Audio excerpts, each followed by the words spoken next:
Bien, estamos ya listos, hermanos. Discipulado de Efesios 4:23. Hoy es martes 23 de septiembre de este 2025. Ya estamos listos. Agradecidos con Dios siempre por la vida de cada uno de ustedes, por sus familias, por la iglesia, por tantas cosas, ¿no? Y sobre todo por estas oportunidades que el Señor nos regala siempre de poder reunirnos, ¿no? Y dedicar un tiempito para compartir de la palabra, que es lo más importante, ¿no? Bueno, Angie, ya que estás por ahí, regálanos una oración, Angie, para arrancar, ¿vale? Bueno, buenas noches. Bueno, amado Dios, te damos gracias, Señor, por esta noche, Señor. Ponemos este tiempo en tus manos, Señor, para que sea de edificación para cada uno de nosotros y los que se vayan a conectar también, Señor, para que se preparen para este tiempo. Te damos gracias por la vida de cada uno de los hermanos que están aquí. Gracias por la vida de los pastores y que aprendamos bastante gracias a ellos, Señor, y por medio de ti también, Señor. Todo lo ponemos en tus manos, en el nombre de Jesús. Amén. Amén, amén, amén. Saludos a Ashley. Bien, Bien, amén.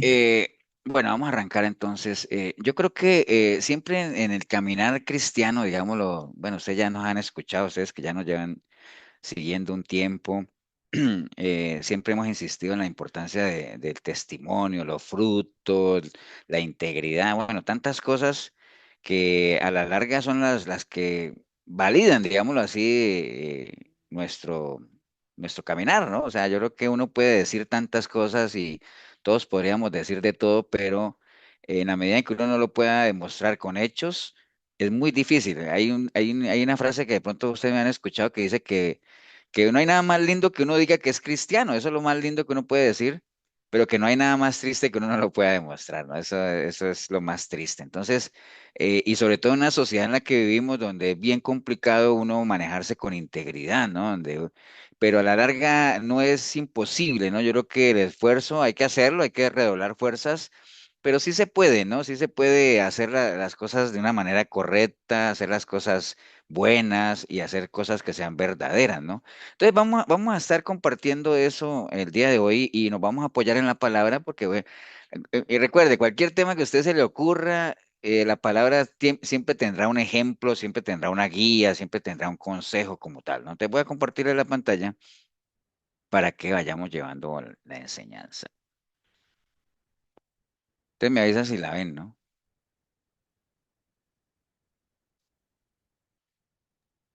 Sí, señor. Sí la Amén. ven, Sí, ¿no? sí, Ok, señor. entonces vamos a estar compartiendo hoy esto que es que nosotros podamos hacer delante de Dios lo que consideremos que es bueno, lo que consideremos que es recto y lo que consideremos que es verdadero, ¿no? ¿Y por qué delante de Dios? Porque en la medida en que nosotros hagamos esto delante de Dios, pues de seguro que lo haremos también delante de toda la gente que también esté, digamos, cerca de Dios o que esté en la misma sintonía o en la misma línea de Dios, ¿no? O sea, obviamente, si uno hace lo bueno, lo recto y lo verdadero delante de Dios, pues para los que no son de Dios, pues para ellos será lo contrario, ¿no? Será lo malo, será lo incorrecto y será falso, ¿no? Como tal. Entonces, voy a apoyarme en este versículo que está en Segunda de Crónicas 31:20, que dice la palabra: de esta manera hizo Ezequías en todo Judá y ejecutó lo bueno, lo recto y lo verdadero delante de Jehová su Dios. En todo cuanto emprendió en el servicio de la casa de Dios, de acuerdo con la ley, buscó a su Dios, lo hizo de todo corazón y fue prosperado, ¿no? Entonces, ahí hay dos versículos básicamente que hablan de un rey que se llama Ezequías, ¿no? Y ahí yo tengo una pregunta, así como lo hacíamos el domingo que hablábamos de qué se trata el libro de Deuteronomio, ¿de qué se trata el libro de Crónicas? ¿Alguien sabe? Es de los Reyes. ¿Qué es una crónica? ¿Alguien sabe qué es una crónica? Como Puede una ser noticia, Una historia. una Repetición, narrativa. no.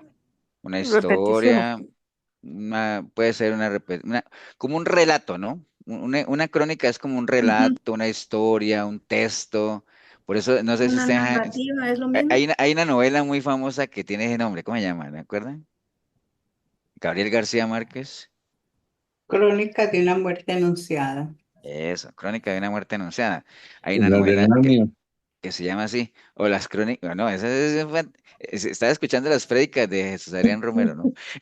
Las Yo crónicas me de acuerdo de Narnia. las crónicas de Narnia. Sí, pero a la larga una crónica es eso, ¿no? Entonces, el libro de crónicas se trata como decía de pronto María ahora, como una repetición, como un repaso, pero son historias, y como lo dijo Leo, de los reyes, ¿no? Como tal. Entonces, el libro de Crónicas, ahí en el libro de Crónicas encontramos todo lo que son las experiencias de los reyes, sacerdotes, profetas de Israel y Judá. Y entonces ustedes van, si se meten a leer el libro de Crónicas, se van a dar cuenta que muchas de esas historias hacen referencia al libro de Reyes, ¿no? Que están allá.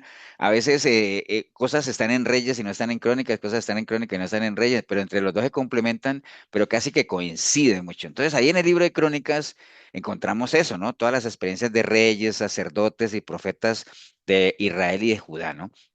¿Por qué digo Israel y Judá? Porque acuerden que hasta que fue Salomón, el reino estaba unido, ¿no? O sea, el reino de Israel, el primer rey, eh, Saúl, después de Saúl siguió David, después de David Salomón, y ya después de la muerte de Salomón el reino se dividió en dos, que fue el reino del norte, que se le llamó, la capital era Israel, y el reino del sur, que era Judá, ¿no?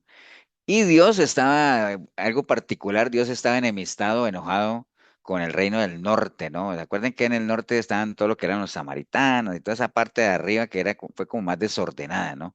Entonces Dios estaba algo enemistado con lo que era del norte, ¿no? Entonces, cuando uno lee el libro de Reyes y Crónicas, como trata la historia de los reyes, siempre que salía un rey, acuerdan que lo hemos mencionado varias veces, era como en esa misma expectativa, ¿no? De cómo va a salir ese rey, ¿no? O sea, nosotros aquí en Costa Rica estamos para elegir presidente el otro año, en Colombia van a elegir presidente el otro año, entonces uno siempre que va a elegir, se va a elegir un presidente decía, bueno, ¿cómo irá a salir? ¿Será, saldrá bueno o saldrá malo? ¿No? ¿Qué vas a ver, no?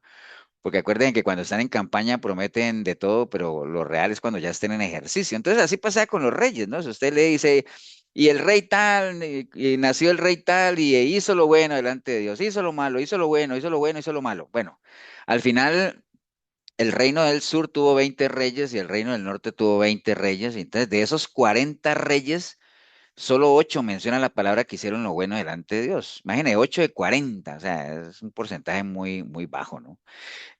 Básicamente es eso, ¿no? O sea, pero hay una verdad espiritual ahí muy importante, ¿no? O sea, y lo vamos a ver ahorita, que para que a uno le vaya bien en la vida, eh, no basta solamente con hacer lo bueno, ¿no? Porque si ustedes miran lo que leímos acá, aquí dice que este rey Ezequías hizo lo bueno, recto y verdadero. Entonces están las tres cosas, no es que dijo, hice lo bueno o lo recto o no. Cuando hay un y es porque son las tres cosas, ¿no? Van muy ligadas, ¿no? Entonces, esa es una realidad. O sea, para que a uno le vaya en la vida bien, hay que hacer lo bueno, sí, también hay que hacer lo bueno, pero también hay que hacer lo que sea recto y también lo que sea verdadero, ¿no? Por eso hay que saber la diferencia entre esas tres cosas y vamos a tratar de desarrollarlas hoy y verlas, ¿no? La diferencia entre ellos tres. Y porque la mayoría de las personas se conforman con hacer lo bueno. O sea, hay gente, vea, hay gente mal, hay gente que hace cosas buenas, ayuda a la gente, pero son delincuentes como tal, ¿no? Entonces hacen lo bueno. Está bien, voy a decir que no, que hacen cosas buenas, ¿no? Pero no hacen cosas rectas y mucho menos cosas verdaderas. Entonces nosotros como cristianos, básicamente, en todo nuestro caminar tenemos que reflejar siempre el carácter de Dios. Acuerde que Dios, si hay algo que lo caracteriza a Él o hay algo que caracterizó a nuestro Señor Jesucristo, fue la integridad, ¿no? O sea, todo exactamente, no solamente lo bueno, lo recto, lo correcto, lo verdadero, ¿no? Salmo 25:8 dice, bueno y recto es Jehová. Mire que dicen que es bueno, está bien, pero también recto, ¿no? Bueno y recto es Jehová, por tanto, Él enseñará a los pecadores el camino, ¿no? Entonces, es una combinación de esos atributos como tal, ¿no? Entonces, y eso ha sido siempre, no es algo nuevo, ¿no? Desde un principio siempre es lo que Dios ha anhelado y siempre ha estado ahí en el libro de Deuteronomio. ¿Se acuerdan de qué era que se trataba el libro de Deuteronomio? Cuando iba a entrar el pueblo a la tierra prometida, los Es estatutos. un repaso del También. Sí, éxodo, es un resumen. ¿Qué iba a decir Elsa?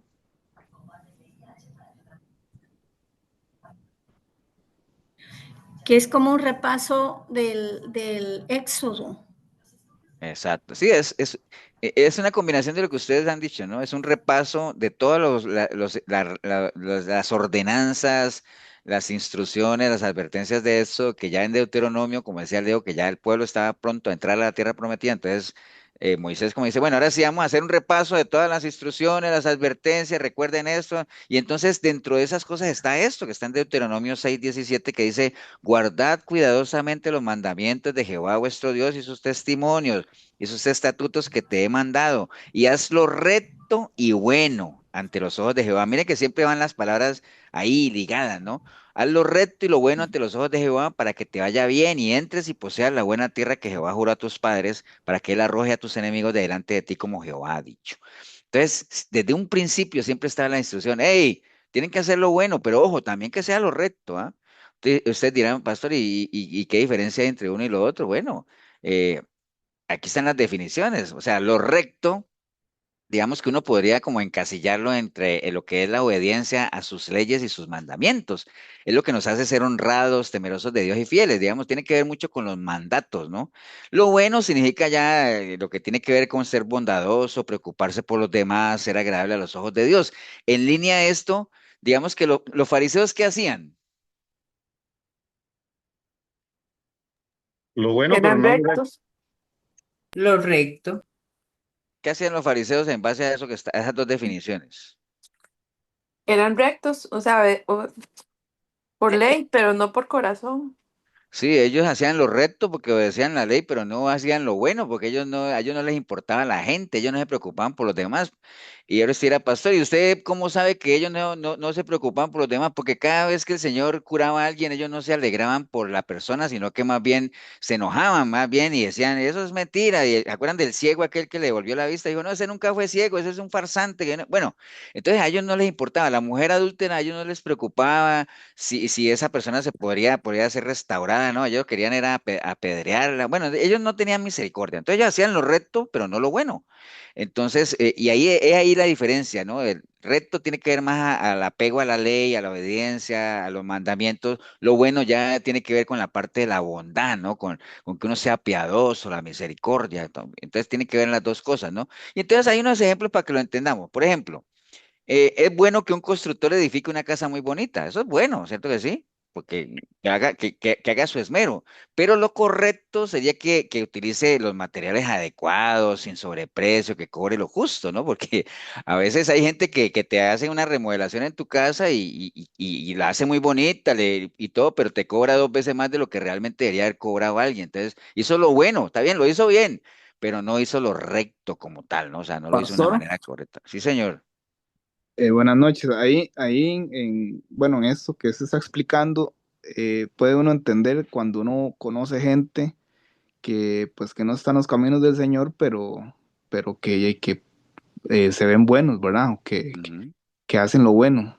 Entonces uno dice, Correcto, bueno, no andan en el camino del Señor, no conocen al Señor, pero son buenos. Entonces muchas veces uno ha pensado eso, ¿verdad? Como ¿verdad? Que se puede pensar en esta manera, ¿verdad? Que no son cristianos, pero hacen lo bueno. Entonces, aquí, bueno, a mí me ha aclarado mucho, entonces ya me hace entender que ahí es donde está la diferencia, ¿verdad? De una persona que hace lo bueno a un cristiano que tiene que hacer lo bueno y lo correcto, ¿verdad? correcto. Sí, porque a veces uno dice, mira, esa persona está tan buena que lo único que le falta es ser cristiano, nada más.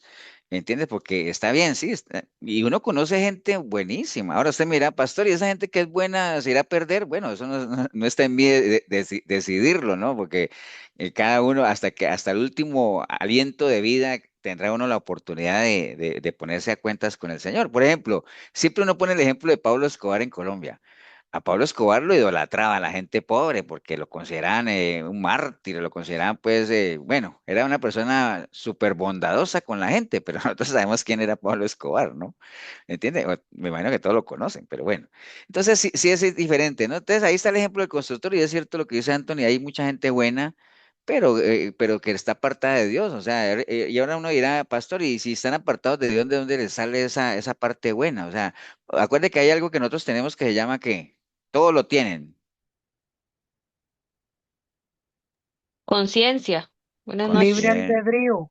Conciencia. Libre albedrío, sí, pero más allá de eso es como la conciencia, ¿no? Todos tenemos conciencia, ¿no? Una persona cristiana y no cristianos tenemos conciencia, o sea, sabemos que hay cosas que son buenas y hay cosas que son malas, ¿no? Entonces, básicamente, Lo bueno, pues sí, estamos muy dados a hacerlo, algunas personas, pero hay que acompañarlo de rectitud, como sea, que uno haga realmente lo que es correcto, ¿no? Y sigamos con estos ejemplos. Por ejemplo, es bueno que un mecánico le repare a uno bien el carro, eso está bien, pero lo correcto es que haya usado repuestos nuevos, o sea, de que no sean de mala calidad, y que, ¿me entiendes? Lo mismo, ¿no? O sea, el mismo ejemplo de acá, o por ejemplo, los médicos. Es bueno que un médico sea un profesional bien preparado, de mucha experiencia, pero lo correcto es que no vaya a estar recomendando procedimientos que no se necesiten, ¿no? Entonces, por ejemplo, en el caso espiritual, es bueno que un predicador, un pastor o algo, pues predique buenos sermones, que dé buenos mensajes. Eso es bueno, ¿cierto que sí? Pero lo correcto sería que lo haga por el amor a la gente y todo eso, y no más bien por sacarle las platas y todo eso, ¿me entiende? Entonces, ahí es donde está la diferencia. Entonces, en el plano espiritual, digamos, uno como predicador o como lo que sea, uno debería predicar siempre pensando en el beneficio de la gente y no en el beneficio propio como tal. Entonces hay diferencia entre lo bueno y lo recto, ¿no? Pero a la larga son palabras inseparables, no basta con hacer uno y el otro, o sea, siempre debemos hacer, y cuando vimos los ejemplos ahora decían que se hizo lo bueno y lo recto, ¿no? Lo bueno y lo recto, lo bueno y lo recto, porque aunque hay diferencias, pues van ligadas como tal, ¿no? Ahora, ¿por qué vale la pena hacer lo bueno y lo recto? Pues hay muchas razones, ¿no? Pues podríamos citar tres, básicamente. Proverbios 22:1 dice: de más estima es el buen nombre que las muchas riquezas, y la buena fama más que la plata y el oro. Entonces, lo que dice Salomón ahí en ese proverbio es que a veces hay cosas que valen más que la plata, y es tener un buen testimonio, tener un buen nombre, tener una buena fama, ¿no? O sea, hay un dicho que dice: cría fama y échate a dormir, ¿no? O sea, a veces la fama puede hablar más por uno, ¿no?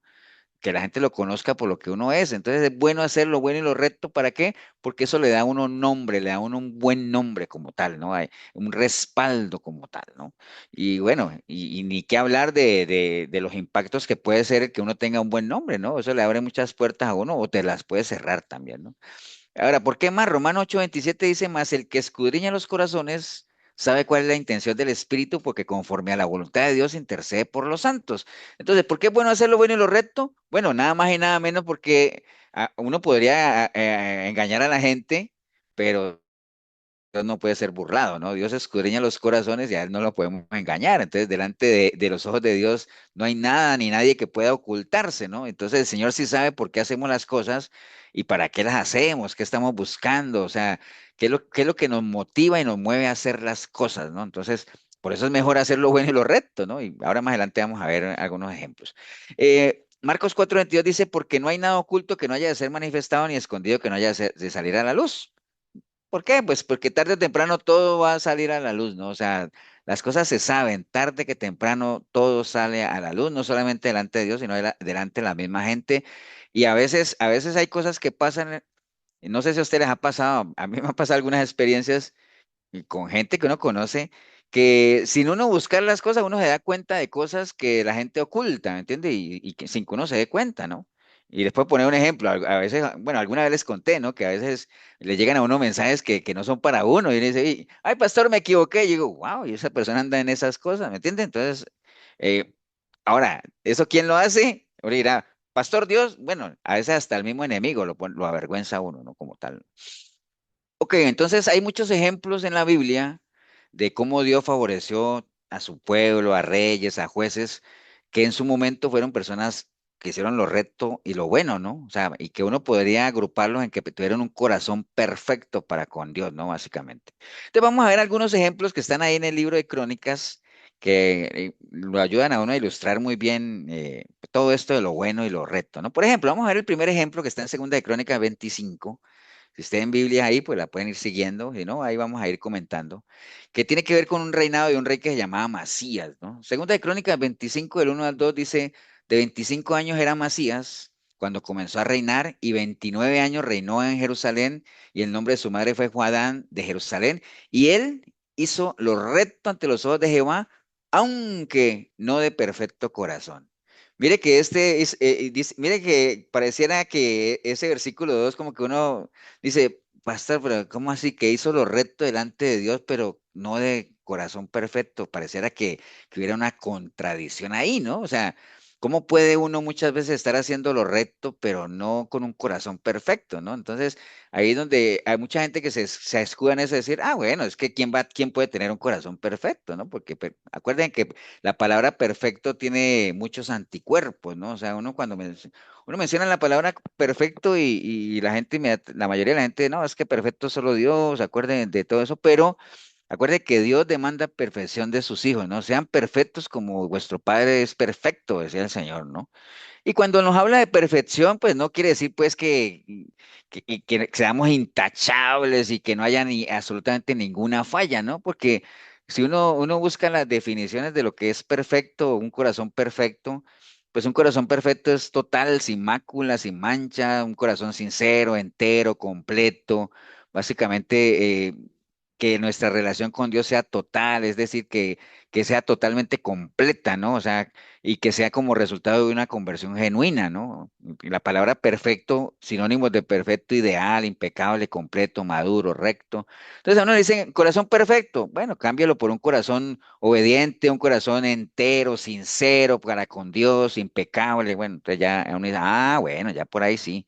¿Entiendes? Entonces hay que tener un corazón perfecto. Entonces de este rey Amasías se dice que sí, él hizo lo recto ante el Señor, pero no tenía un corazón perfecto como tal, ¿no? Entonces, básicamente la perfección de corazón implica una entrega completa al Señor, ¿no? O sea, no por partes, ¿no? Que es lo que a veces cuesta, ¿no? Que cuando uno decide entregarle su vida al Señor, que uno se entregue de verdad, ¿no? O sea, que uno renuncia a muchas cosas como tal y que uno no esté pensando siempre en dar pasos hacia atrás y todo ese asunto, por más difícil que pareciera, ¿no? Mire lo que dice segunda de Pedro 2:20, acuérdense del proverbio que habla ahí, que dice, ciertamente si habiéndose ellos escapado de las contaminaciones del mundo, por el conocimiento del Señor y Salvador Jesucristo. Mire que lo que dice ahí Pedro es que la gente que se ha escapado de las contaminaciones del mundo, realmente lo único que a uno lo puede rescatar de esas contaminaciones es el conocimiento del Señor y nuestro Salvador Jesucristo. Eso es lo único que uno lo saca de ahí, de resto no. Pero que si habiéndose escapado se enredan otra vez en ellas y son vencidos, dice que su postrer estado viene a ser peor que el primero, porque mejor les hubiera sido no haber conocido el camino de la justicia que después de haberlo conocido, volverse atrás del mandamiento, entonces habla que el perro vuelve al vómito y todo ese asunto, ¿no? Entonces, básicamente, entregarnos de corazón al Señor, con un corazón perfecto, implica entregarnos totalmente, ¿no? Si no lo hacemos de esa manera, si lo hacemos de manera parcial, es muy probable que nos pase esto que está diciendo segunda de Pedro, que vuelva uno otra vez a coquetear con el mundo, a coquetear con lo que antes vivía, y lo más probable es que si uno no está bien entregado, bien firme, bien consolidado, pues termina siendo vencido por el mundo como tal. Entonces, en este caso de Amasías que estábamos hablando, ya vimos que él arrancó bien, ¿no? Él estaba haciendo todo y como él arrancó bien a medias, ¿no? Porque él hizo lo recto delante del Señor, pero ya sabemos que no tenía un perfecto corazón como tal. En Segunda de Crónicas 25, Pastor, 27, sí, señora. perdón, eh, por decir algo, pues todo viene de nuestro corazón, nuestros pensamientos. Entonces, si él hizo lo recto y no hizo lo que estaba perfecto, digámoslo, entonces, ¿cómo va a salir de nuestro corazón algo que sea recto y le falte perfección? Eso es lo que a veces uno dice. ¿Qué le falta? ¿Qué le falta? Porque si realmente, bueno, estoy haciendo lo recto, estoy caminando bien, pero no está perfecto, si todo viene, emana de nuestro corazón, de nuestros pensamientos, de nuestros sentimientos. No, porque es que estos reyes, por ejemplo, en el caso, vamos a ver varios ejemplos, que Ajá. ellos empezaron a hacerlo recto. Ubiquémonos en el caso de los fariseos, ¿no? Los fariseos hacían lo recto, pero no tenían un buen corazón, ¿me entiendes? O sea, ¿por qué? Porque mucha gente hace lo recto y no de un buen corazón por costumbres, por miedo, por tradición, bueno, por tantas cosas. Muchos de estos reyes, por herencia de sus padres, por presión del pueblo, por lo que sea, algunos hicieron lo recto en el sentido que en los primeros años arrancaron bien, después el poder los envaneció y entonces se apartaron. Entonces, lo que hablamos ahora de que usted puede arrancar haciendo lo recto. Es más, le puede dar a uno el beneficio de la duda que haga lo recto y que tal vez parcialmente de buen corazón, pero acuerden que un corazón perfecto no es parcial, no es totalmente entregado, y si uno no lo hace, lo más probable es que uno vuelva atrás, como decía el perro al vómito y todo ese asunto, ¿no? Entonces, si no hay una entrega total, por eso hay mucha gente y de seguro ustedes y yo hemos conocido, que le entregan su vida al Señor y entonces, que es lo recto.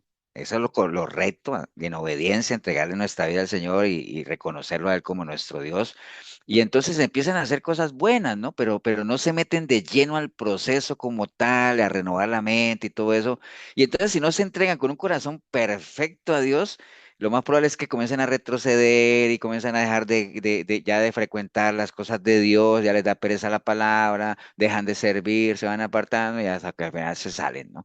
Y son personas que arrancaron bien, pero no permitieron, como el Señor decía, es que básicamente el problema es que si uno no le da cabida a la palabra, es muy complicado, es muy difícil como tal. Ahorita vamos a ver unos ejemplos de algunos reyes que eso Pastor, nos puede Ok, servir. Sí, podría ser también como por el compromiso, ¿verdad? O también, hay veces por no decir no, por pena, por muchas cosas, ¿verdad?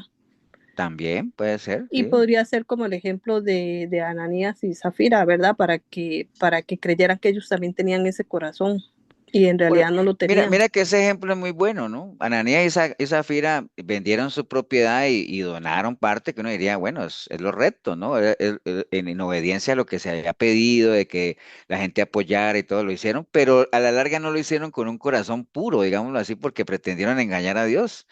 Entonces uno dice, pero lo que hicieron estaba bien. O miren los que llegan ante el Señor a decirle, Señor, pero si es que en tu nombre hicimos tantas cosas, pues, que es lo recto, ¿no? Profetizamos, hicimos milagros, sacamos afuera demonios, eso es lo recto, o sea, en obediencia a lo que Él nos mandó a hacer.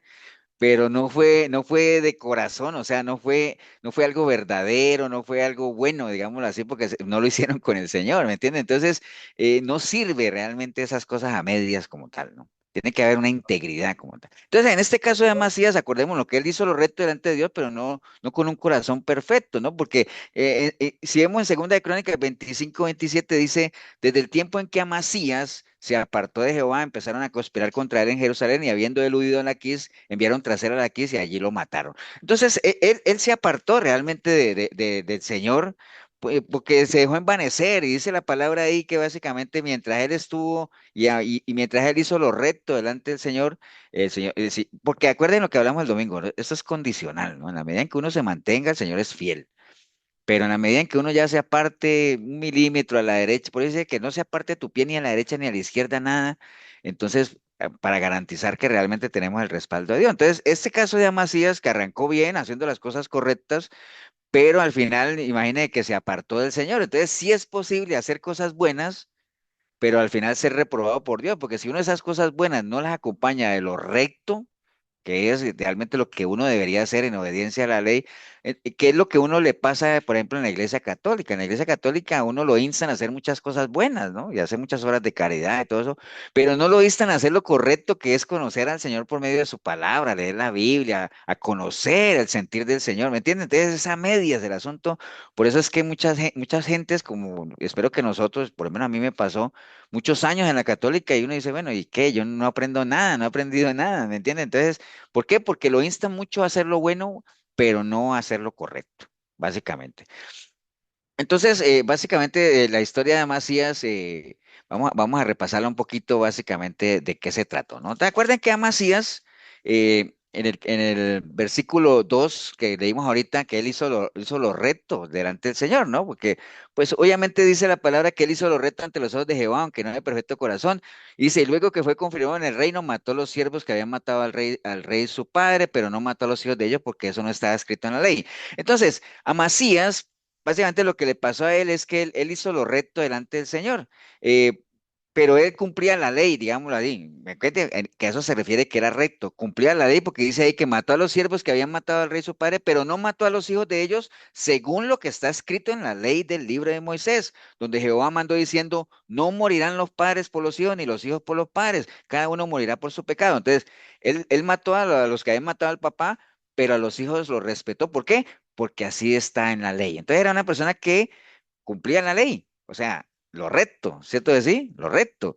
Pero dice el 2b que él no era de un corazón perfecto porque era tibio. Entonces, si uno, eso no está aquí en Crónicas, pero si uno se va a Segunda de Reyes 14, digamos, y voy a ir un momentico allá, que acuérdate que en Reyes también está lo de Amasías, pero Segunda de Reyes 14:4 dice la palabra, también habla, Segunda de Reyes 14 habla del rey del reino de Amasías y habla de que él empezó a reinar cuando era 25, lo mismo que dice Crónicas, pero tiene cosas adicionales. Por ejemplo, en el versículo 4 dice, y que él hizo lo recto delante de los ojos, pero no como David su padre. Dice, con todo esto, los lugares altos no fueron quitados. Ojo, mire, él hizo lo recto, cumplía la ley, pero fue tibio, ¿no? Fue tibio y carnal, porque dice que con todo esto los lugares altos no fueron quitados, porque el pueblo aún sacrificaba y quemaba incienso en los lugares altos. Entonces, fue muy tibio él no quitó del todo los altares, permitía que se siguieran haciendo sacrificios idólatras. Entonces, a la larga, era como muy cumplidor, digámoslo, de la ley, pero de labios, ¿no? Pero al final de corazón no, porque no fue radical como tal, ¿no? Ahora, ¿eso qué similitud puede tener hoy en día en una iglesia normal? Pues hay mucha gente que hace lo recto, ¿no? Pues se congregan, dándoles el beneficio de la duda que oran, no pecan, digamos que eso es lo correcto, digámoslo así. Pero ¿hasta qué punto son idólatras en el sentido de que siempre hay cosas más importantes que Dios, ¿no? ¿Me entiende? Hay gente que, vea, es que es tan fácil desplazar las cosas de Dios, pero que, bueno, es que ni lo piensan, o sea, a que uno pone y decir, uy, ¿qué hago? Estoy en un dilema. No, no, es que siempre hay cosas más importantes que Dios. Entonces hacen lo recto, o sea, pues, se congregan y todo lo que decimos, y no pecan y todo ese asunto, pero hay cosas que desplazan a Dios como tal, ¿no? Entonces, ¿hasta qué punto realmente uno está haciendo las cosas o le está dando a Dios el lugar que realmente él debería tener, ¿no? O, por ejemplo, se conforman con dejar lo que no les cuesta mucho dejar, ¿no? ¿Me entiende? Porque hay cosas que hay gente, hay cosas que uno, para ejemplo general, hay cosas que a uno le es muy fácil dejar, ¿no? Que eso no es tampoco mayor sacrificio, ¿no? Pero hay otras cosas que cómo cuestan dejarlas y hay gente que no las deja, ¿no? Entonces, la gente comienza a hacer lo que les toca, ¿no? Y no dan la milla extra, ¿me entiendes? Es como, no es vivir una vida cristiana, sino es como sobrevivirla, ¿no? Básicamente, ¿no? Entonces, por ejemplo, le puede pasar a uno como el caso del joven rico. Digámoslo aquí, hay caminos hay un versículo que dice que hay caminos que al hombre le parecen rectos, pero son caminos de muerte. ¿Cómo podríamos nosotros aplicar ese versículo al joven rico? ¿En qué línea? ¿En qué sentido?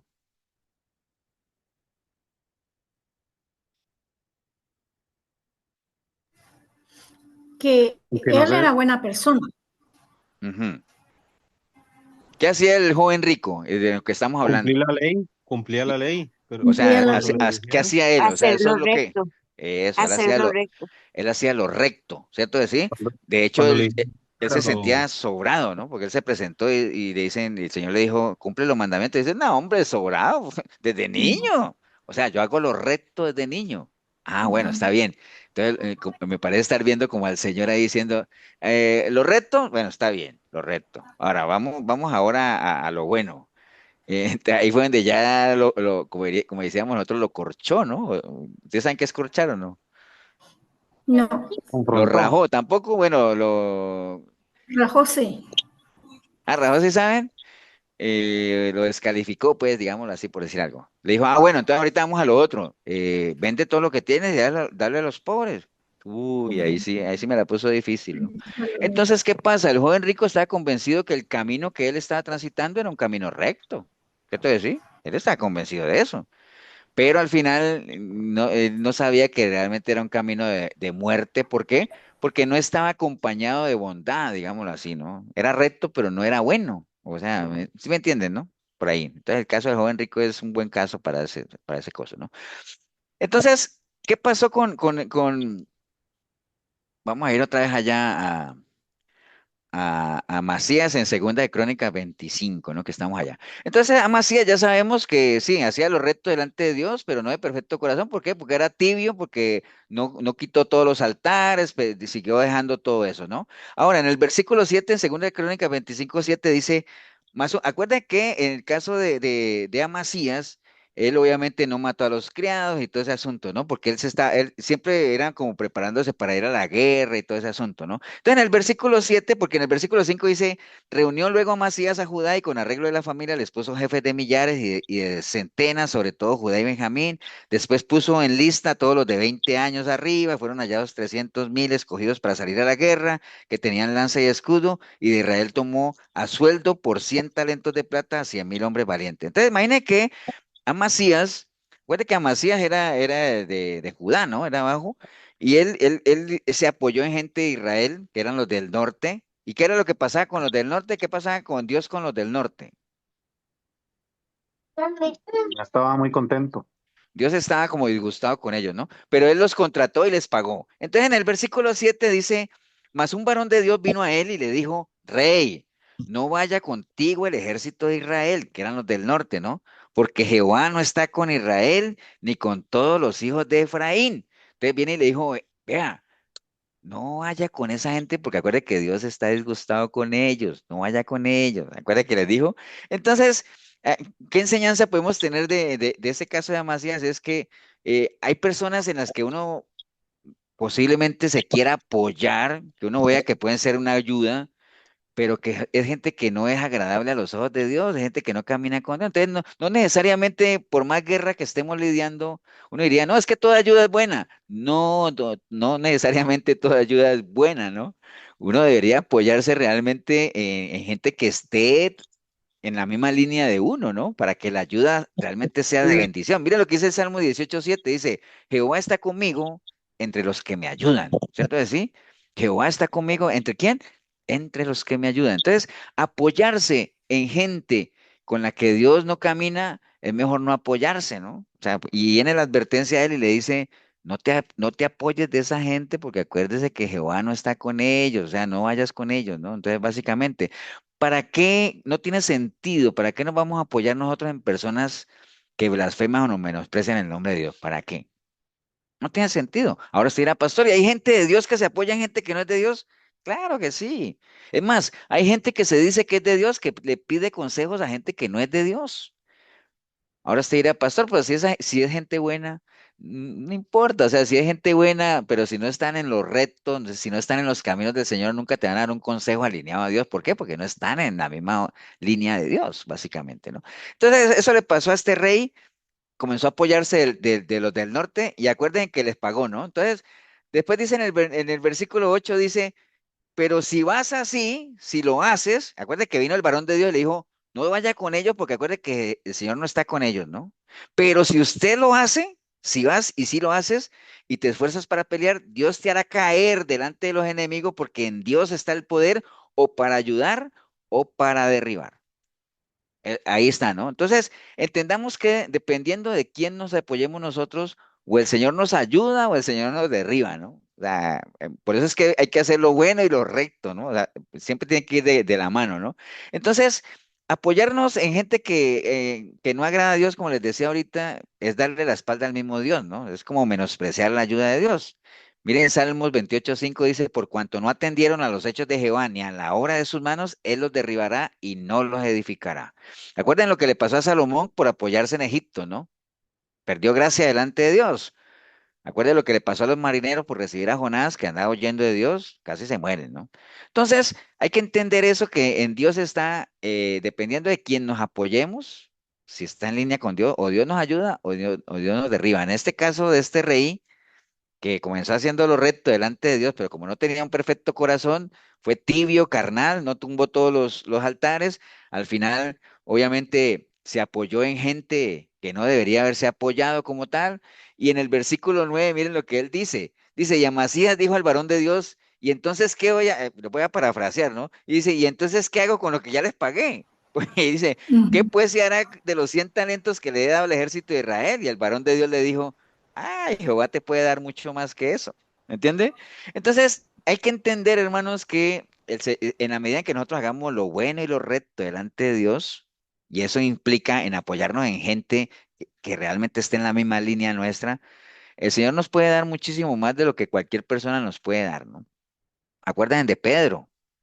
Pedro era un pescador, como alguna vez les he contado, de seguro que las barcas que Pedro tenía y las redes que él tenía y su equipo de pesca, él lo consiguió fuera de Dios, porque él no conocía a Jesús. Pero cuando él conoció al Señor, lo escuchó predicar y salió mar adentro con Jesús, dice que nunca habían tenido una pesca tan grande como esa, porque una cosa es lo que uno haga, uno obtiene con las fuerzas propias y otra cosa es lo que uno tiene en el nombre del Señor. Como él dijo, bueno, está bien, en tu nombre lanzaré la red. Entonces, si uno actúa como, se hace cosas buenas y rectas delante de Dios, lo que Dios le puede dar a uno es muchísimo más que cualquier persona, y no estamos hablando de plata, ¿no? O sea, acuerden que nunca estamos hablando de plata y no estamos hablando de otras cosas, ¿no? Entonces, en el Señor está básicamente el poder, o sea, Dios tiene, digamos, la capacidad de darnos o bendecirnos mucho más allá. Amasías, preocupado por lo que le había pagado a esa gente allá, le dijo, no, hombre, tranquilo, que Dios te va a devolver mucho más que eso, ¿no? Entonces, eso es lo que le pasó a Amasías. Entonces, para que vean, todas esa serie de cosas lo llevaron al final a ser descartado, ¿no? Y al final se apartó de Dios. ¿Por qué? Porque no tenía un corazón perfecto, totalmente entregado. Hubo cosas que lo hacían flaquear y titubeaba, alianzas que no debería haber hecho. Y al final eso es lo que pasa siempre, ¿no? Entonces, eso es un ejemplo, por ejemplo, en el caso del rey Amasías, ¿no? Hay otro ejemplo que está ahí en Segunda de Crónicas 14, que es el reinado de Asa. Asa, ¿no? Dice la palabra para este rey. Dice que durmió Abías, perdón, con sus padres y fue sepultado en la ciudad de David y reinó en su lugar su hijo Asa, en cuyos días tuvo sosiego el país por 10 años e hizo Asa lo bueno y lo recto ante los ojos de Jehová. Mire que siempre van las palabras pegadas, ¿no? O sea, lo bueno y lo recto. Entonces, vamos a ver cómo le fue a este rey, básicamente. ¿Qué hizo este rey? Bueno, él quitó altares, quebró imágenes, destruyó símbolos paganos, edificó ciudades fortificadas. Y básicamente el tema ahí es que, por ejemplo, ya en el capítulo 15, versículo del 1 al 4, dice la palabra del Señor, vino el Espíritu de Dios sobre Azarías, hijo de Obed, y salió al encuentro de Asa y le dijo, oídme Asa y todo Judá y Benjamín, Jehová estará con vosotros si vosotros estuviereis con él. Y si le buscareis, será hallado de vosotros, mas si le dejareis, él también os dejará. Muchos días ha estado Israel sin verdadero Dios y sin sacerdote que enseñara y sin ley, pero cuando en su tribulación se convirtieron a Jehová, Dios de Israel, y le buscaron, él fue hallado por ellos. Entonces, mire que esta advertencia que le hihizo a Azarías, obviamente a Asa, le dice, mira, tú estás haciendo, vas bien, como diría uno, vas bien, ¿no? Pero ten presente eso, que si ustedes permanecen en Dios, pues Él permanece en ustedes. Si ustedes lo buscan, lo van a encontrar. ¿Entienden? Lo que siempre hemos hablado, esa es la relación totalmente condicional con Dios, ¿no? Ahora, ¿qué pasó con este rey? Bueno, en el capítulo 16, aunque miren que empezó haciendo lo bueno y lo recto delante de Dios, ¿no? Pero ya en el capítulo 16 comenzó a hacer alianzas que no debería hacer, ¿no?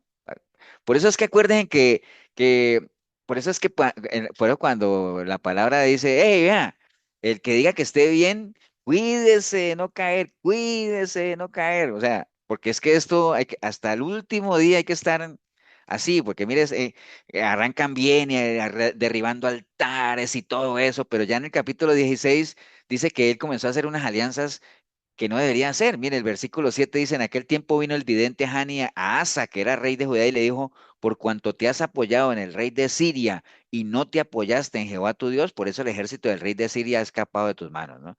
Porque los ojos de Jehová contemplan toda la tierra para mostrar su poder a favor de los que tienen un corazón perfecto para con él, ¿no?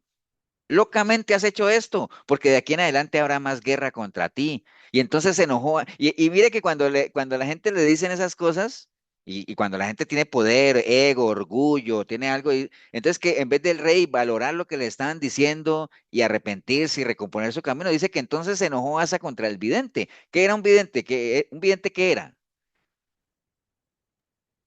Profeta. Un profeta. Profeta, así se le decía a los profetas. Entonces se enojó Asa con el vidente y lo echó en la cárcel porque se encolerizó grandemente a causa de esto y oprimió Asa en aquel tiempo a algunos del pueblo. Entonces se desquitó con el pueblo más bien porque el vidente, el profeta, le dijo eso. Y entonces en el versículo 12 dice, y en el año 39 de su reinado Asa enfermó gravemente de los pies y en su enfermedad no buscó a Jehová. Ojo, mire, en su enfermedad no buscó a Jehová, sino a los médicos. Entonces, peor, ¿no? Entonces, al final murió en su ley, como dice ahí, pero ya sabemos que empezó haciendo qué cosa, lo bueno y lo recto delante del Señor, pero Acuerde que no basta con empezar a hacer lo bueno y lo recto delante de Dios, basta con mantenerse, perseverar haciendo lo bueno y lo recto, lo bueno y lo recto, lo bueno y lo recto. O sea, las dos tienen que ir ahí pegaditas, ¿no? Porque Es si como no, Pastor, empieza, sino como ajá, termina. exacto. Mira. Pastor, Sí, Mari. pero creo que no era solamente que fuera médico, sino que más bien era como un brujo, ¿no? Sí, bueno, Adivino.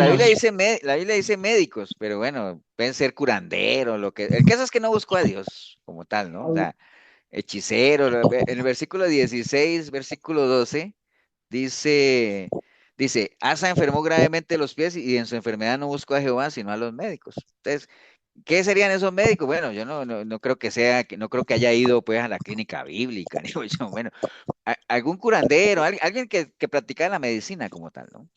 Básicamente. ¿Alguien iba a decir algo más? Me pareció. sí, pastor, que un buen comienzo no garantiza un buen final. Correcto. ¿A quién le pasó eso? Salomón. Salomón. A Salomón. A Entonces, Salomón. entonces sí ven que hemos visto algunos reyes que tienen, Pastor. todos dan una buena enseñanza, sí, mire. O sea que ahí entraría también eso que dice, bueno, ¿estás es en lo vital o en lo legal? ¿Estás haciendo lo legal y no estás haciendo lo vital, que es un conjunto? Correcto. Sí, sí. ¿Mm? Usted como que es tiboriana, ¿no? Sí, exacto, legal y vital, ¿no? O sea, lo legal es lo que está escrito, lo vital es que uno viva lo que está escrito, ¿no? Y si uno lee nada más, acuérdate lo que hablamos el domingo, la letra mata, ¿no? La letra mata, entonces de nada le sirve a uno nada de eso. ¿Acuerdan de esa canción de Arjona, ¿no? De Jesús es verbo no sustantivo, que la criticaban tanto que él decía, hay una parte de la canción que dice que qué haces, hermano, leyendo la Biblia todo el día, lo que está ahí se resume en amor, anda y ve, practícalo. O sea, tampoco los extremos, ¿no? Porque no es que hay que dejar de leer la Biblia para ir a practicar amor y amor y amor, porque usted tiene que tener un punto de referencia, es un balance, ¿no? Una cosa sin dejar de hacer la otra, ¿no? Ok, bueno, entonces vamos a ir a otro rey, que es el rey Usías, segunda de Crónicas 26, ustedes ven, todos los reyes tienen su enseñanza, ¿no? Segunda de Crónicas 26 está el reinado de Usías como tal, y entonces, bueno, el versículo 1 dice, entonces todo el pueblo de Judá tomó a Usías, el cual tenía 16 años de edad, y lo puso como rey en lugar de Amasías, su padre, ¿no? Y dice el versículo 4, e hizo lo recto ante los ojos de Jehová conforme a todas las cosas que había hecho Amasías su padre. Entonces, por ejemplo, él hizo lo recto como tal. Y en el versículo 5 dice, y persistió en buscar a Dios en los días de Zacarías, entendido en visiones, y en estos días en los que buscó a Jehová, él lo prosperó. Siempre ha sido así, ¿no? En la medida en que buscaban al Señor, él los prosperaba como tal, ¿no? Y entonces, hay varias cosas que pasaron con este rey Usías, ¿no? Que uno se pone a ver, por ejemplo, en el versículo 7 dice que Dios le dio ayuda contra los filisteos, contra los árabes, y en el versículo 8 dice que, y le dieron los amonitas presentes a Usías, y entonces se divulgó la fama de él hasta la frontera en Egipto porque se había hecho altamente poderoso, ¿no? Que eso es peligroso, o sea, volverse poderoso pues uno dice que bueno, ¿ah? Pero si uno no maneja esa fama, digámoslo así, es muy peligroso, ¿no? Y entonces después dice el versículo 15 más abajo, dice, e hizo en Jerusalén máquinas inventadas por ingenieros. Mire toda la fama que él tenía y la capacidad. E hizo en Jerusalén máquinas inventadas por ingenieros para que estuviesen en las torres y en los baluartes, para arrojar saetas. ¿Se acuerdan qué son saetas, no? Lanzas. Flechas. Flechas, Flechas, pastor. para arrojar... Sí, María, ¿vas a decir algo? ¿O era lo de las flechas? Bueno, era lo de las flechas. Entonces, para arrojar saetas y grandes piedras, y su fama se extendió lejos porque fue ayudado maravillosamente hasta hacerse poderoso. Hasta ahí va bien, ¿no? Bien ahí. Versículo 16 dice, mas cuando ya era fuerte, su corazón se enalteció para su ruina. Mm. Porque se rebeló contra Jehová su Dios, entrando en el templo de Jehová para quemar incienso en el altar del incienso. ¿Por qué él siendo rey, quemar incienso era rebelarse contra Dios? Porque era una labor específica para los sacerdotes. Correcto, porque eso solamente lo podían hacer los sacerdotes, ¿no? Y entonces a raíz de eso, en el versículo 20 dice, y le miró el sumo sacerdote Azarías y todos los sacerdotes, y aquí la lepra estaba en su frente de ese rey, y le hicieron salir apresuradamente de aquel lugar, y él también se dio prisa en salir porque Jehová lo había herido. Así el rey Usías fue leproso hasta el día de su muerte, y habitó leproso en una casa apartada, por lo cual fue excluido de la casa de Jehová, y Jotán, su hijo, tuvo cargo de la casa real, gobernando el pueblo de la tierra. Entonces, esta historia fue más corta, ¿no? O sea, arrancó bien, hizo lo recto como tal, mientras se mantuvo fiel, dice que Dios lo prosperó, pero ya después cuando se enalteció su corazón, se creó ya muy fuerte, pues le pasó lo que le tenía que pasar. Ahora, es bueno ir sacando enseñanzas de ahí, ¿no? Por eso es que uno no debe perder la humildad, la sencillez. Por eso el Señor dice, sean como yo, humilde, manso. O sea, por más que sepan mucho, por más que estén en un puesto de mando, por más que ustedes crean que tienen la capacidad o que Dios les ha dado la capacidad de liderar, de aconsejar, de predicar, lo que sea, nunca dejen de tener los pies en la tierra, ¿no? O sea, porque no hay nada más peligroso que uno se sienta ya poderoso. Vamos a ir ahorita a este otro rey que es el rey Ezequías, ahí nos vamos a quedar un poquito más, que digamos, y ahí me voy a apoyar en Segunda de Reyes, ahora vuelvo a Crónica porque están los dos. Segunda de Reyes 18:5, que está lo del reinado de Ezequías, del 5 al 7 dice la palabra, bueno, dice que él comenzó a reinar cuando era de 25 años y reinó en Jerusalén 29 años, ¿no? Ahorita más adelante vamos a retomar ese dato porque es importante. Y el versículo 3 dice, hizo lo recto ante los ojos de Jehová conforme a todas las cosas que había hecho David su padre, ¿no? Entonces él quitó los lugares altos, quebró imágenes, cortó símbolos de acera, bueno, hacían todo eso, ¿no? El versículo 5 dice, que es lo que está en pantalla, dice, en Jehová Dios de Israel puso su esperanza, ni después ni antes de él hubo otro como entre todos los reyes de Judá. Miren, miren, wow, lo que está escrito de este rey, ¿no? Dice que ni antes ni después de él hubo otro como él, ¿no? Porque siguió a Jehová y no se apartó de él, sino que guardó los mandamientos que Jehová prescribió a Moisés. Y Jehová estaba con él, a donde quiera que salía lo prosperaba.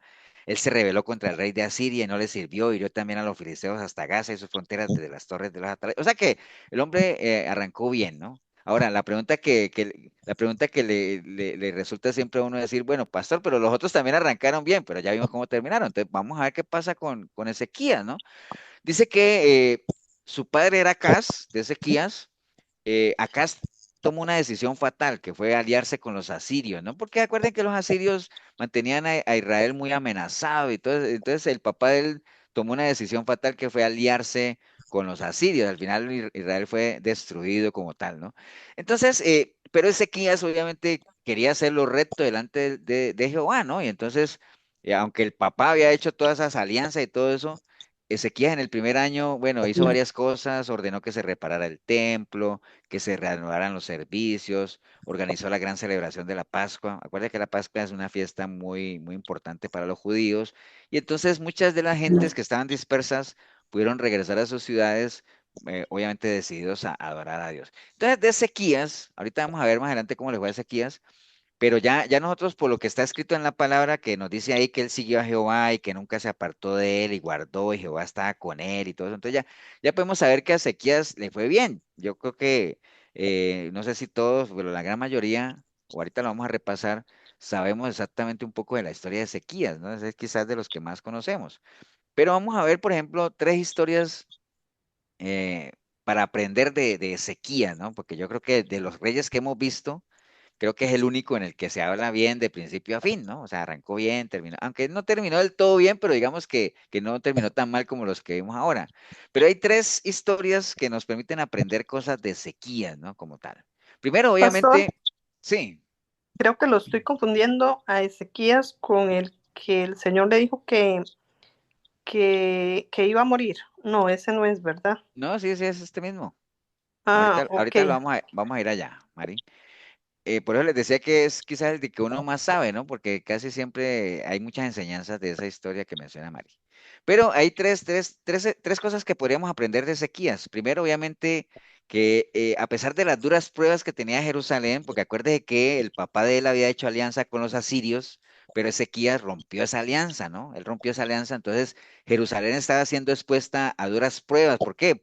Porque el rey de Asiria, que se llamaba Senaquerit, pues mantenía merodeando la ciudad porque querían apoderarse. ¿Por qué? Porque se había roto la alianza, ¿no? Entonces, Ezequías, digámoslo, sin llegar a muchos acuerdos, pero tratando de apaciguar un poquito a ese asedio de los sirios, él acordó pagar tributo, ¿no? 300 talentos de plata, 30 de oro y todo eso, recogiendo aquí y allá para tratar de tenerlos por lo menos quietos por un tiempo, ¿no? Pero mientras él se organizaba, ¿no? Aunque él sabía que de un momento a otro los iban a atacar, porque pues el ejército asirio, ese reino asirio, ellos no tenían cómo, no había cómo contentarlo, ¿no? Siempre ellos querían conquistar, conquistar, conquistar. Entonces, él sabía básicamente que tenía que prepararse, ¿no? Y por eso levantó muros, por eso se estaban armando y todo eso. Pero aquí hay algo bien importante en Ezequías, ¿no? Que si bien él se estaba armando como tal, que fue algo muy parecido a lo que hizo Nehemías cuando fue a restaurar los muros. Recuerden que mientras estaban trabajando, él dijo, bueno, oremos a Dios, pero eso sí, vamos a organizarnos. Allá estos soldados, aquí, allá. Por eso es que uno tiene que orar a Dios, pero también armarse como tal, ¿no? Entonces, algo que hay que aprender de Ezequías es que aunque él armó a la gente y estaba armando sus ejércitos y todo eso, pero la verdadera confianza de él no estaba ahí en lo militar, ¿no? La verdadera confianza de él estaba en el Señor, estaba en Jehová como tal, ¿no? Miren 2 de Crónicas 32:6 que dice que él puso capitanes de guerra sobre el pueblo y los hizo reunir en la plaza de la puerta de la ciudad y habló al corazón de ellos diciéndoles, esforzaos y animaos. Dice, no temáis, ni tengáis miedo del rey de Asiria, ni de toda la multitud que con él viene, porque más hay con nosotros que con él. Con él es el brazo de carne, mas con nosotros está Jehová nuestro Dios para ayudarnos y pelear nuestras batallas. Y el pueblo tuvo confianza en las palabras de Ezequías, rey de Judá.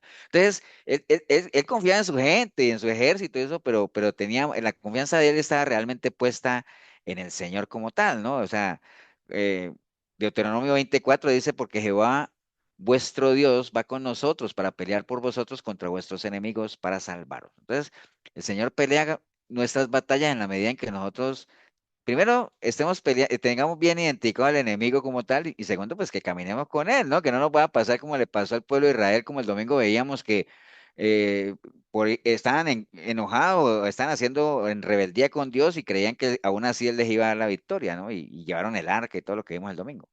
Entonces, ante esa fe plena de Ezequías en el Señor respondió, ¿no? Y ustedes pueden leer ahí más adelante que habla de que al final un ángel entró al campamento, mató como a 185,000 de los mejores guerreros del ejército sirio. Al final el rey de Siria, Senecarí, tuvo que regresar a Nínive avergonzado y tiempo después pues, los mismos hijos lo mataron. Bueno, al final el Señor respaldó a Ezequías ahí en eso porque la confianza estaba plena en él, ¿no? Entonces, eran estrategias militares muy al estilo de la forma en que Dios trabaja, ¿no? O sea, ¿se acuerdan cómo conquistaron Jericó, no? O sea, un pueblo que no estaba acostumbrado a pelear, pero al final denle 7 vueltas y cuando les diga que griten, gritan y cuando toquen la trompeta y al final de esa manera el Señor les dio la victoria, ¿no? Entonces, aquí obviamente el ángel hizo lo suyo, pero de esa es la forma en que Dios respalda en la medida en que uno tenga plena Pastor, confianza en él. Sí, señor. sí, aquí se ve que él se preparó muy bien y a pesar de que se preparó, también tuvo la fe en el Señor y el Señor Correcto. lo respaldó. Correcto. ¿Acuerdan Sí, una vez que hicimos una prédica en la iglesia que decía que orar, pero también actuar, ¿no? Orar, pero también actuar. Hay mucha gente que se queda solo en la oración y no actúan, ¿no? O sea, Dios hace como dice, Dios diría, yo hago lo mío, pero haz tú lo tuyo también, ¿eh? ¿Entiendes? Entonces hay que prepararse, ¿no? Entonces, una enseñanza de Ezequías primero, la confianza plena en Dios, ¿no? Confianza plena en Dios, como dice Gonzalo, la confianza plena en Dios, pero haciendo nuestra parte también, preparándonos, adiestrándonos, manejando nuestras armas, vigilantes, o sea, no descuidándonos, no bajar la guardia, ¿no? La segunda enseñanza que podemos ver de Ezequías es básicamente cómo se fortaleció él en medio de la enfermedad, ¿no? Acuerden que Segunda de Reyes 21, que era lo que Mari decía ahorita, dice que en aquellos días Ezequías cayó enfermo de muerte y vino a él el profeta Isaías, que es hijo de Amós, y le dijo, Jehová dice así, ordena tu casa, porque morirás y no vivirás, ¿no? Entonces eso fue lo que le dijo él a Ezequías, que está enfermo, ¿no? Entonces, siempre surge esa pregunta de cuál es la expectativa cuando uno recibe una palabra del Señor. Claro, pues si viene Isaías y le dice a Ezequías, hey, tengo una palabra de Dios para ti, y dice, bueno, dígamela, llena de gozo, y dice, no, va a morir, ¿no? Tremendo. Uno no esperaría que esa sea la palabra de Dios, porque... eh, pues uno sabe que la palabra de Dios siempre es para bien de uno, ¿no? Pero hay cosas que de seguro uno va a escuchar que pues, vienen de Dios, que no es que le guste mucho a la gente porque implican cambios, implican advertencias, implican que algo no está bien, ¿no? Entonces, no necesariamente, aunque la palabra es para bien de uno, no necesariamente a la gente le gusta todo lo que la palabra dice, ¿no? ¿Por qué? Porque a la gente lo que le gustan son las cosas buenas, las bendiciones, la prosperidad, lo bueno, lo bueno, lo bueno, como le pasó a Félix y a Drusila. ¿Se acuerdan a Félix y a Drusila que Pablo les estaba hablando de las bondades del evangelio y todo rico, todo bonito? Pero cuando él dijo, bueno, ahora sí vamos a subir la temperatura a la palabra, entonces empezó a hablar del juicio venidero, del dominio propio y el juicio, y entonces mismos se espantaron y dijeron, no, no, no, dejémoslo ahí, dejémoslo ahí, después te llamamos. ¿Me entienden? A la gente es lo que le gusta oír. Y así y en este caso de Ezequías, pues claro, llegó Isaías a dar esa palabra, ¿no? Entonces uno podría decir, pastor, hay algo que no me cuadra ahí. Güey. Usted me dice a mí que Ezequías hizo lo recto delante de Dios, que nunca hubo nadie ni antes ni después un rey como él, que el Señor lo acompañó, que agradó a Dios, y entonces ¿por qué estaba enfermo? O sea, luego no tenía el favor de Dios, porque acuérdate que la gente cree la gente cree que los cristianos no se enferman, ¿no? No, o sea, la enfermedad nos puede caer a cualquiera como tal. Y bueno, Ezequiel no era una excepción y bueno, ya sabemos que hay muchos siervos de Dios que han caído enfermos como tal, ¿no? Entonces, obviamente, ante esta noticia, acuérdense, ante esta noticia de que él iba a morir y todo eso, vino la oración de él a Dios, ¿no? En Segunda de Reyes 23, cuando le dijo, te ruego, oh Jehová, te ruego que hagas memoria de que he andado delante de ti en verdad y con íntegro corazón. Miren la importancia, lo que hablamos ahora ya, de por qué es bueno hacer lo bueno, lo recto delante de Dios, porque como Él conoce el corazón, Él puede escudriñar y él va a saber si es cierto o no es cierto. Entonces, este rey dice, como diría uno parafraseando, le dice, ¿qué pasó, Señor? ¿Qué pasó? ¿Qué pasó? Haz memoria de cómo he andado delante de ti, escudriña mi corazón. Yo he sido una persona íntegra, verdadera, he hecho las cosas que te agradan. ¿Me entiende? Y lloró, con gran lloro, dice ahí. Y entonces Dios respondió a la oración a él y le añadió 15 años más de vida, ¿no? Entonces, ¿cuál es la otra enseñanza ahí? Es, aún en medio de la enfermedad, Elías, por medio de su fe, se fortaleció como tal, ¿no? Entonces, ahora, usted dirá, pastor, y siempre que uno clama al Señor allí, hasta que uno llore, siempre Dios responde. Bueno, no siempre, ¿no? Acuerden que David clamó a Dios también por su hijo enfermo y al final el hijo murió, ¿no? Porque pues, el Señor puede ser muy misericordioso, lo que sea, pero el Señor es justo, ¿no? Saúl también estaba asediado por el enemigo y clamó al Señor y el Señor no le respondió. ¿Y entonces qué hizo Saúl? ¿Se acuerdan?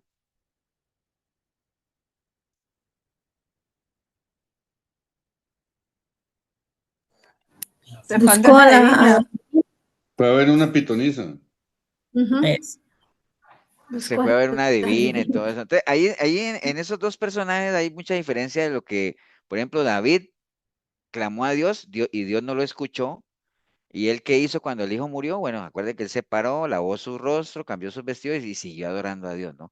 Saúl, que Dios tampoco le respondió, al final se fue a buscar ayuda por otro lado con una pitonisa, una adivina, ¿no?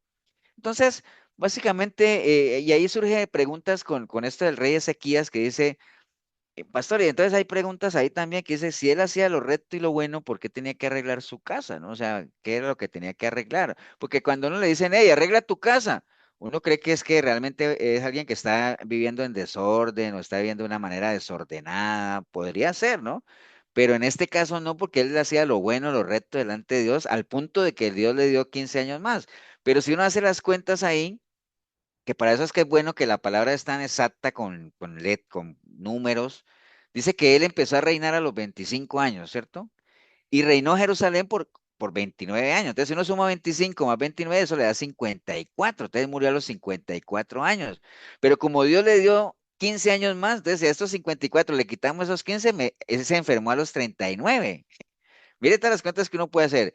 Y a los 39 años, él no tenía ni esposa ni hijos, que eso era fatal para un rey a esa edad no tener esposa e hijo, porque acuérdense que los que sucedían el mandato eran los hijos, ¿no? Entonces por eso le dice, hey, ordena tu casa, es decir, ¿Qué pasó? 39 años y qué, si ya vas a morir, ordénate, ¿no? Entonces, por eso fue que en esos 15 años que el Señor le dio, fue que a los 3 años que él enfermó, le nació Manasés. eh, que después, vamos, después uno ve cómo le fue a Manasés, ¿no? Manasés fue fatal. Manasés hizo lo malo delante de Dios. ¿Se acuerda que a pesar de que Ezequías, ojo, a pesar de que Ezequías, dice la palabra, que ni antes ni después hubo un rey como él, su hijo Manasés hizo lo malo delante de Dios? ¿Qué nos enseña eso? Que el padre no paga por el pecado del hijo, ni el hijo paga por el pecado del padre. Bueno, eso está bien, pero en este caso sería al revés, Leo. Que un papá bueno no garantiza que los hijos vayan a ser buenos también. La santidad de los padres no garantiza la santidad de los hijos, ¿no? Libre albedrío. En este caso pasó eso, ¿no? Entonces, eso fue lo que le pasó. Entonces, ahí están las enseñanzas de Ezequías. Primero, Pastor, obviamente, su fe puesta en Jehová. ¿Sí, Mari? pero una preguntita, ¿Manasés se arrepintió? Sí, pero al final fue un desastre, Manasés. Digámoslo así, fue de lo más malito que hubo, ¿ah? Al final se arrepintió, sí, pero arrancó como, y digo que arrancó de 12, ¿no? Pero sí, sí, sí fue bien ralito, ¿no? Pero sí, al final se arrepintió. No Entonces, hizo por lo recto, ejemplo, ¿perdón? no hizo lo recto delante de Dios. No, él arrancó de pequeñito, a pesar de que los papás le habían dejado un gran legado, pero comenzó a hacer lo malo, ¿no? Entonces, bueno, obviamente Ezequías, la fe puesta en el Señor, se fortaleció en medio de la enfermedad, pero otra enseñanza que podemos sacar de Ezequías es la imprudencia que él tuvo, ¿no? Porque acuerde que ya en esos 15 años que el Señor le dio, básicamente, eh, Segunda de Reyes 20:12 dice, en aquel tiempo Merodac Baladán, hijo de Baladán, rey de Babilonia, envió mensajeros con cartas y presentes a Ezequías, porque había oído que Ezequías había caído enfermo, ¿no? Y Ezequías los oyó y les mostró toda la casa de sus tesoros, la plata, el oro y especies y ungüentos preciosos, y la casa de sus armas y todo lo que había en sus tesoros. Ninguna cosa quedó que Ezequías no les mostrara así en su casa como en todos sus dominios. Entonces, si uno lee eso así como está, uno dice... Ah, pastor, pero ¿y qué hay de malo en eso? O sea, vinieron a traerle un regalo y pues él lo recibió, les mostró su casa, les mostró sus tesoros y todo ese asunto y ¿qué hay de malo en eso? Bueno, el tema es que después vinieron y lo saquearon, ¿no? Le robaron todo, ¿no? Entonces, el tema ahí es que Jerusalén era el único reino que todavía no había caído, permanecía en pie y los tesoros obviamente no habían saqueado todavía los tesoros que mostró Ezequías ahí. Y entonces va y todavía son los babilonios, ¿no? O sea, de Babilonia, y eso es como que uno traiga a un ladrón y uno le diga, vea, aquí está la caja fuerte y la combinación es tal, pero no le va a olvidar, ¿no? Y aquí está, y le dejo la llave por si acaso a un ladrón, ¿no? O sea, ¿me entiende? Ahora, espiritualmente eso tiene su enseñanza, ¿no? Uno no debe abrir su corazón a cualquier persona, uno no debe mostrar sus tesoros a cualquier persona, ¿no? Porque te saquean, ¿no? Entonces hay que ser muy reservado, hay que ser muy selectivo, o sea, no es necesario mostrar tanto, ¿no? O sea, y en el caso obviamente de lo espiritual, pues no le abra su corazón a cualquiera, ¿no? Básicamente. Entonces, y por más regalos que traiga, ¿eh? El hecho de que el enemigo traiga regalitos buenos y todo eso no quiere decir que uno ya confía en él, ¿no? Si no, pregúntele a los de Troya, ¿no? Con el caballo de Troya, ¿no? Entonces, hay regalos, hermanos, que el enemigo hace que hasta la gente agradece, ¿no? Es como decir, vieras qué bendición, me compré una pantalla de 50 pulgadas en 10.000 colones, qué bendición. Digo, no, hombre, eso de seguro era robada. ¿Me entienden? Entonces, pero hay gente que agradece todas esas cosas, ¿no? Entonces hay que cuidarse mucho de eso porque donde está el tesoro de uno, ahí está su corazón como tal, ¿no? Sobre toda cosa guardada hay que guardar el corazón. Y bueno, y en Segunda de Crónicas 31:20, ya como para este tema de Ezequías, dice que de esta manera hizo Ezequías en todo Judá y ejecutó lo bueno, lo recto y lo verdadero delante de Jehová su Dios, en todo cuanto emprendió en el servicio de la casa de Dios, de acuerdo con la ley, buscó a su Dios y lo hizo de todo corazón y fue prosperado. Entonces, a Ezequías le fue bien, al final todos sus afis como tal, pero en términos generales, a Ezequías no le fue mal, o sea, creo que en la medida en que hizo lo recto, lo bueno, lo verdadero delante de Dios, pues el Señor lo respaldó como tal, ¿no?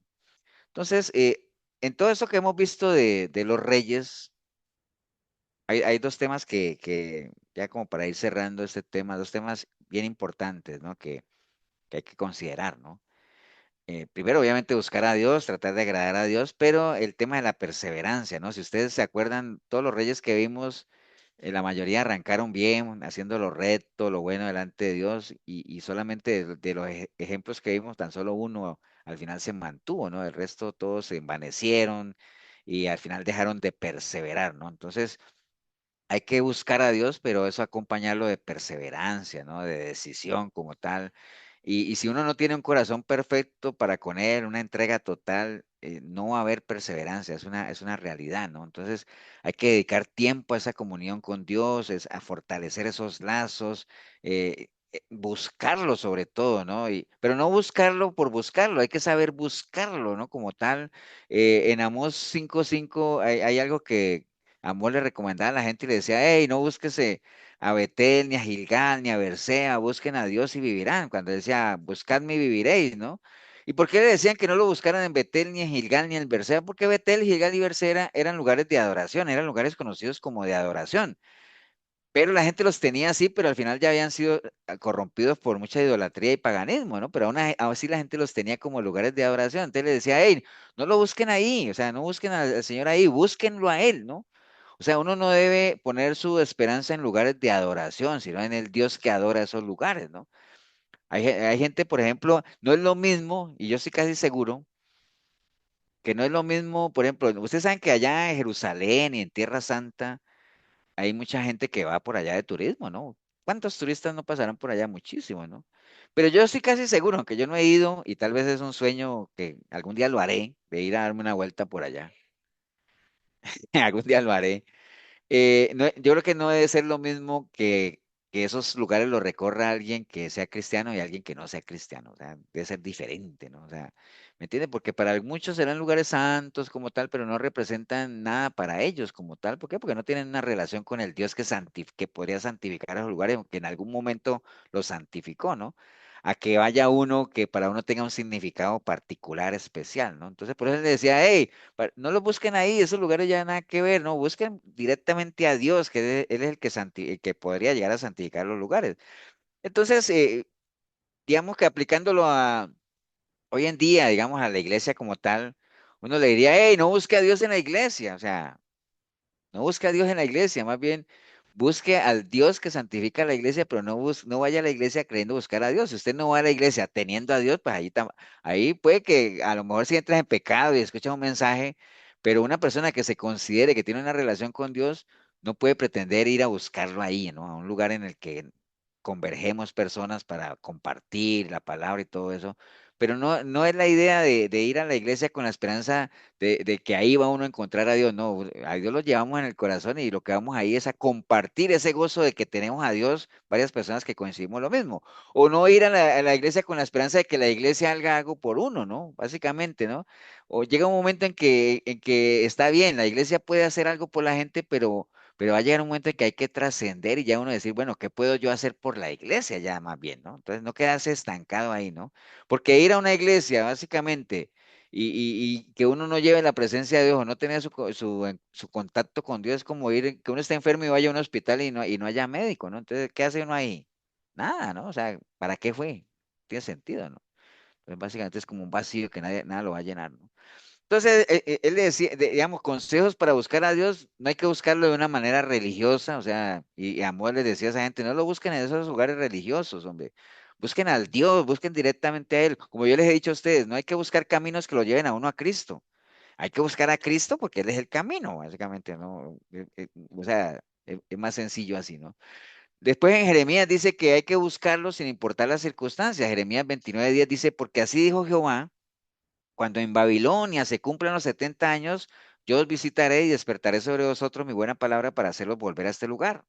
Porque yo sé los pensamientos que tengo acerca de vosotros, dice Jehová, pensamientos de paz y no de mal, para daros el fin que esperáis. Entonces me invocaréis y vendréis y oraréis a mí, yo os oiré, y me buscaréis y me hallaréis, porque me buscaréis de todo vuestro corazón. Entonces, hay que buscarlo. Si uno busca al Señor, bueno, ya lo vimos acá arriba, no lo busque de una manera religiosa, no, búsquelo a Él, de verdad. Búsquelo de todo corazón, sin importar las circunstancias como tal. Jeremías le estaba hablando a un pueblo que estaba a punto ya de irse cautivo por su desobediencia, pero aún así les dijo, vea, ya ustedes buscaron eso, está bien, pero aún así, cuando pase ese tiempo de cautiverio, si ustedes buscan al Señor y lo buscan de corazón, lo van a encontrar. Si lo buscan de corazón como tal, o sea, básicamente. Entonces hay que buscarlo, no importa las circunstancias que estemos atravesando, busquémoslo de corazón y de seguro que lo vamos a hallar, ¿no?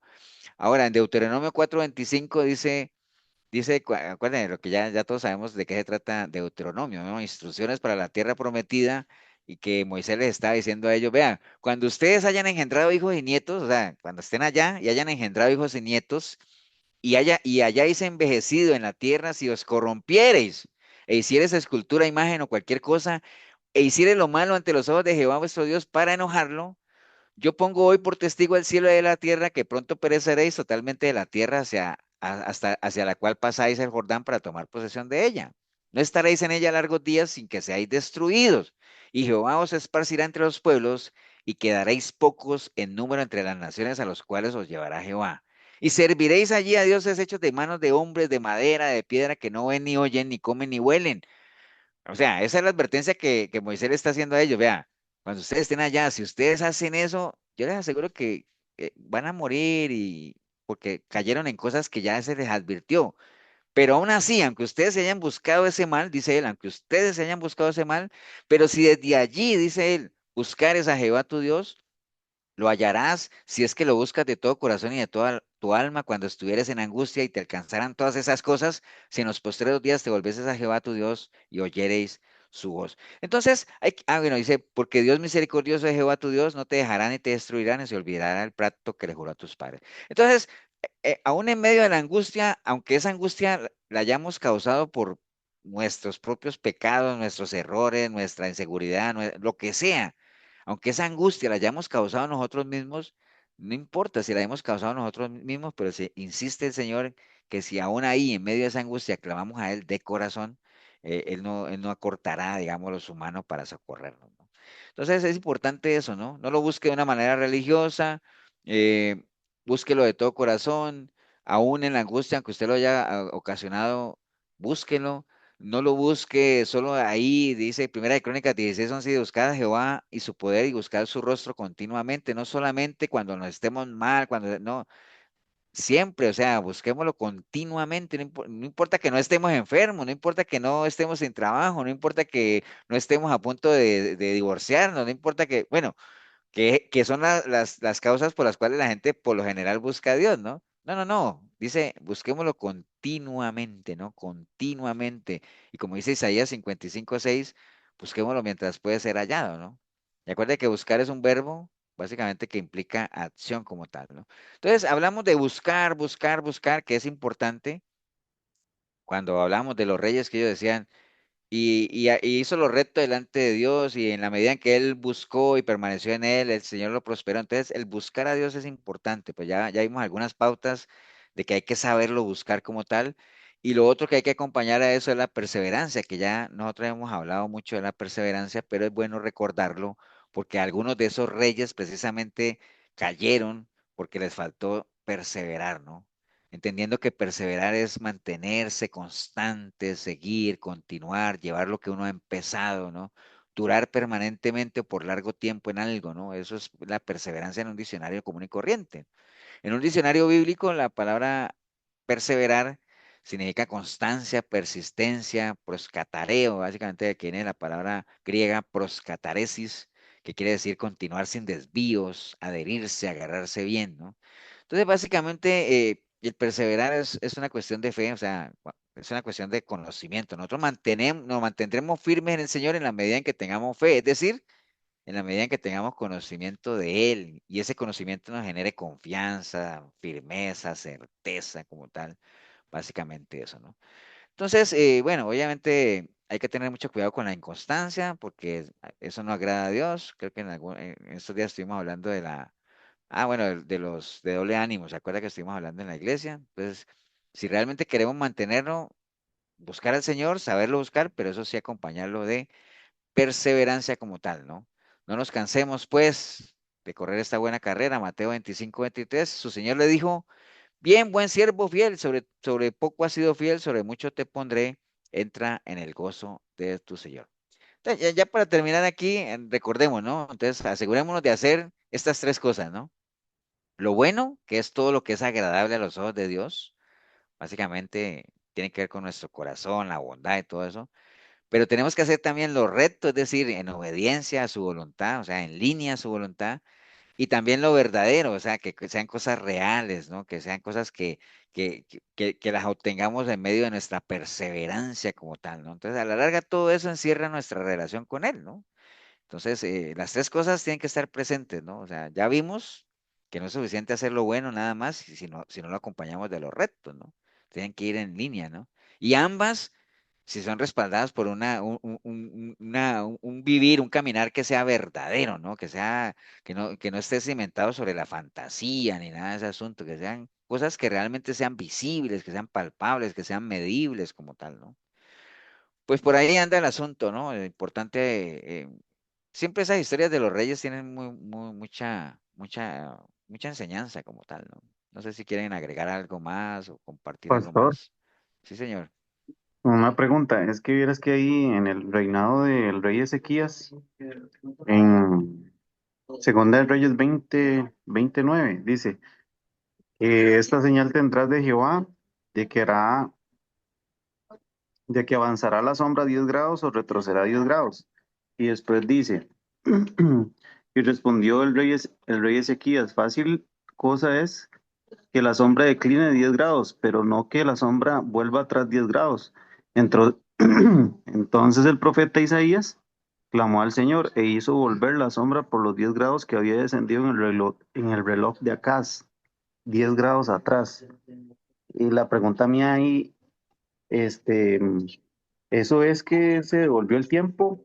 Es que, digamos, en Isaías 38, 8 también lo dice. Dice, aquí yo haré volver la sombra por los grados que ha descendido con el sol en el reloj de Acaz 10 grados atrás. Y volvió el sol 10 grados atrás por los cuales había ya descendido. Yo ya, no sé si es exactamente a esto que se refiere, que había una cita bíblica, no la recuerdo bien, Diego, que sí, bueno, en estos días yo había escuchado hace mucho tiempo un estudio de la NASA, un estudio, no sé si era de la NASA o de quién, del tiempo, algo así, no me acuerdo de qué era, de que habían hecho unas sumas y todo eso, y habían dicho, mira, hacen falta yo no sé cuántas horas, o yo no sé, para que cuadrara, no me acuerdo si era un año, no me acuerdo qué era, para que cuadraran las horas, y creo que habían, no solamente esta parte, sino hay otro pasaje en la Biblia donde el reloj se detuvo, ¿cierto, Marquito? ¿Dónde fue eso? No me acuerdo.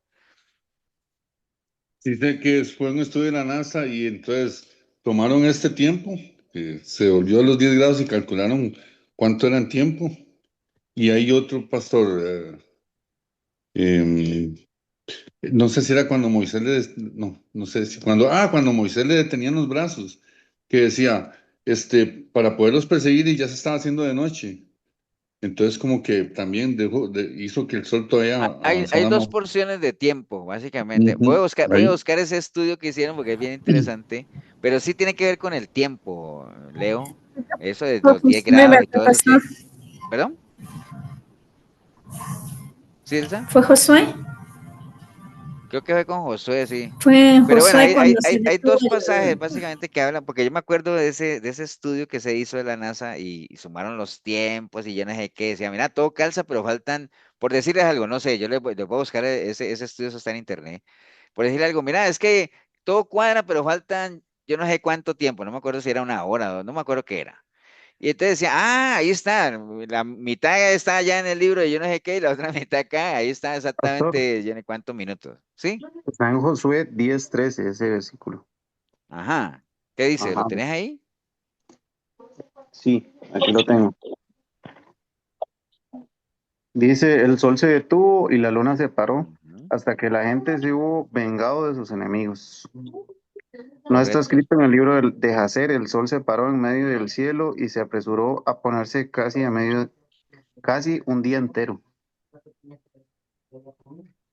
Y hace referencia ahí a segunda de Samuel 1:18. O sea, voy a buscar eso es bien interesante esa parte porque Pues son cosas que pasan, ¿no? Que a veces y uno dice, uy, qué bueno que confirma, ¿no? A veces la ciencia o los científicos tratan de hacer cosas para descalificar la Biblia, pero a veces la Biblia nunca la han podido descalificar, ¿no?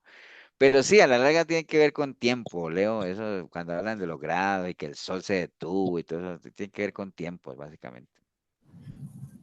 Ni podrán, ¿verdad, pastor? Ni podrán para nada. No sé si alguien más quiere opinar, aportar algo. Oramos nada más para irnos, para despedirnos.